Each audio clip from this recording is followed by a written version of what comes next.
আপনাদের একটা গোপন কথা বলি, আপনারা অনেকেই ভালোবাসেন, মাওলানা মিজানুর রহমান আজহারী সাহেবকে ভালোবাসেন না? ওনার একটা গোপন কথা আমি বলি, গোপন একটা আমাদের কথা বলি। তাকে তো খুব ছোটোকাল থেকে চিনি। একটা কথা বলি, এটা ফকন না, এটা হচ্ছে শকর, শুকরিয়া আদায় করি। He is the part of our family. শুধুমাত্র এই শুকরিয়াটা আদায় করছি আপনাকে, যেন আমরা সবাই এনকারেজ হতে পারি, আমরা যেন সবাই পরিবর্তন হতে পারি, একটু আমল করতে পারি। তাকে আপনারা সবাই খুব বিনয়ী দেখছেন না?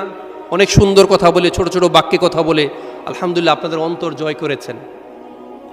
তিনি এই প্রকাশ্যে পাবলিক প্লেসে যতটা বিনয়ী মানুষ, যতটা শুদ্ধাচারী মানুষ, যতটা ভিন্ন মতকে শ্রদ্ধাশীল মানুষ, তিনি তার পারিবারিক লাইফেও ঠিক এতটা বিনয়ী মানুষ, এতটা পরিশীলিত মানুষ। রাতের অন্ধকারে তিনি মোবাইলেও, তিনি ইনবক্সেও এতটা পরিশীলিত মানুষ। আপনার